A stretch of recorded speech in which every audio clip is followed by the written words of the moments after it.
नमस्कार दोस्तों, आप सभी का स्वागत है।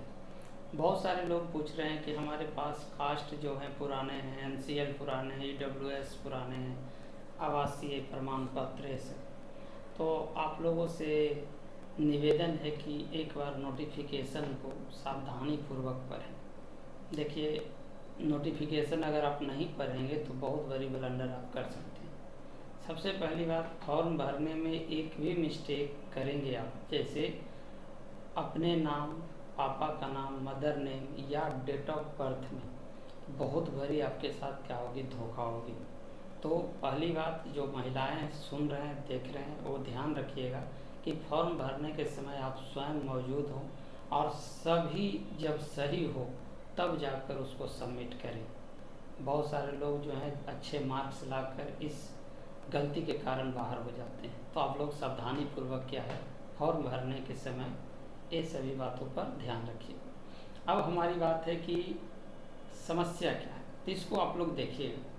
इसमें जो दूसरा नंबर पॉइंट है, कह रहा है कि आरक्षित कोटि के अभ्यर्थी अपनी जाति के अनुरूप पूर्ण रूप से संतुष्ट होने के पश्चात ही आरक्षण कोटि का दावा करेंगे। किसी भी परिस्थिति में आप अगर गलत अपना कैटेगरी डाल देते हैं तो आप जनरल में माने जाएंगे। यानी अगर आप ईडब्ल्यूएस हैं और ओबीसी डाल दिए या ईबीसी डाल दिए या एससी डाल दिए, कुछ भी, तो आपका दावा क्या होगा, मान्य नहीं होगा, वो सीधे जनरल में काउंट किया जाएगा।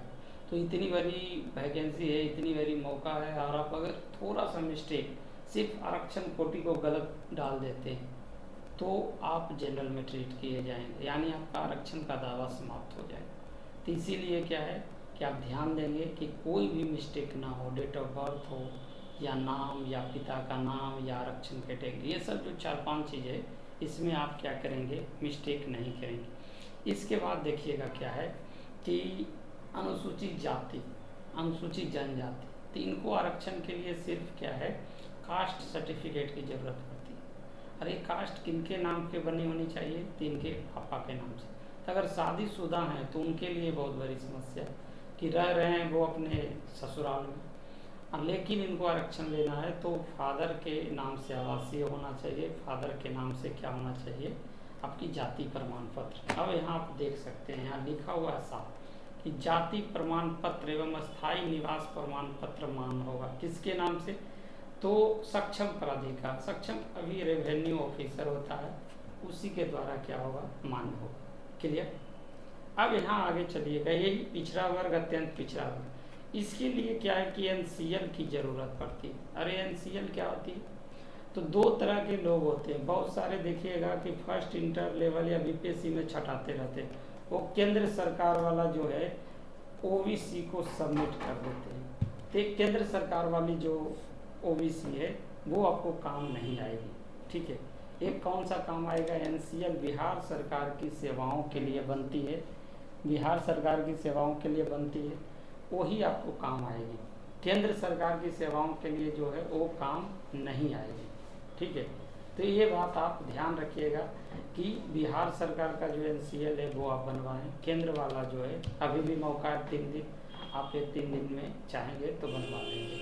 तो यहाँ ध्यान रखना होगा कि अगर आपकी एनसीएल पहले से बना हुआ है, ठीक है, अगर वो 1 साल से पुराना है, देखिएगा 1 वर्ष से अधिक पुराने हैं, ठीक है, ध्यान दीजिएगा, ठीक है। यहाँ पर 1 वर्ष से अधिक पुराने हैं तो आपको 18B जो है, एक जो है स्वघोषणा समर्पित करना। अब आप लोग टेंशन में आ जाएंगे, ये कहाँ मिलेगा, तो ये आपको वहाँ पे मिल जाएगा। डॉक्यूमेंट्स जब आपकी डीवी होगी वहाँ पर बोर्ड के द्वारा प्रस्तुत कर दी जाएगी, ठीक।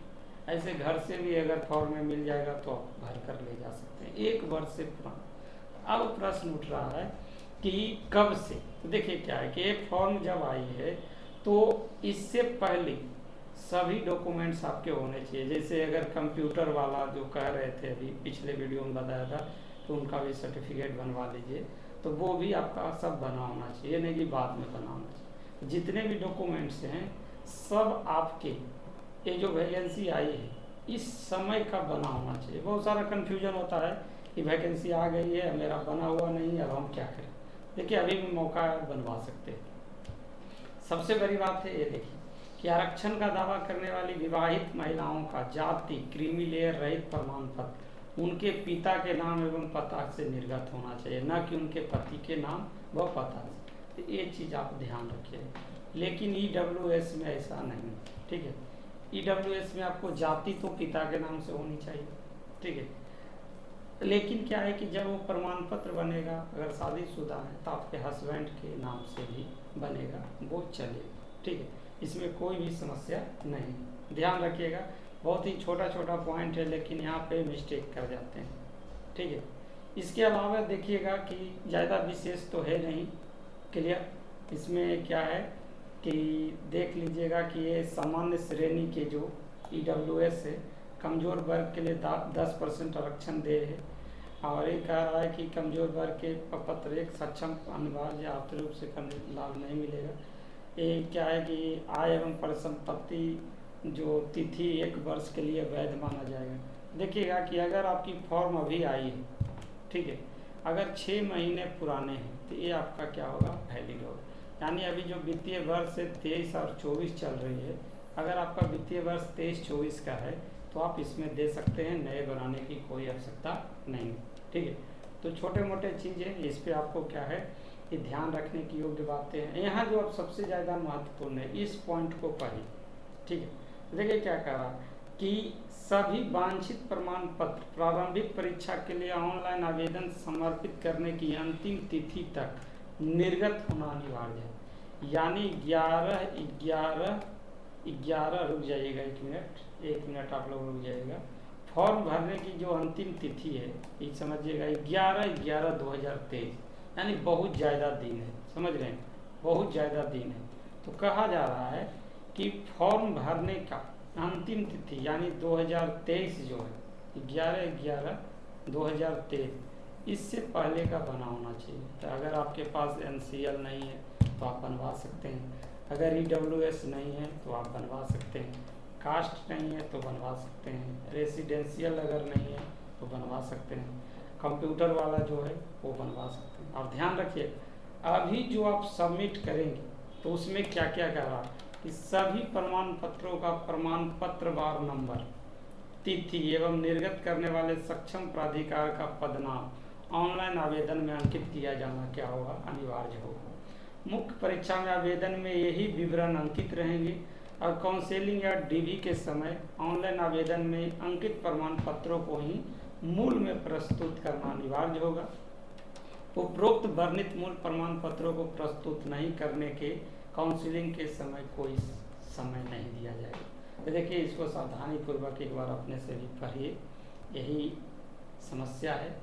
आप लोग ध्यान नहीं देते हैं, पूछते रहते हैं। कुछ लोग पूछते हैं कि सर जाति मेरा 1 साल पुराना। देखिए, जाति कास्ट का कोई भी सीमा नहीं होता है, कास्ट थोड़े न बदलता है। आवासीय क्या है कि अस्थाई जो आवासीय है, अस्थाई, तो इसका 6 महीने क्या है वैलिडिटी है, लेकिन अस्थाई का कोई वैलिडिटी नहीं। अस्थाई है मेरा तो पुराना है भी तो चलेगा। NCL तक कहीं दिया कि 1 साल से ज़्यादा पुराना है तो 18B आपका क्या है, फॉर्म फिलअप करके देना होगा। EWS जो है, तो EWS जो है फिनंशियल ईयर सेम होना चाहिए, अगर नहीं है तो फिर नया बनवा लीजिए।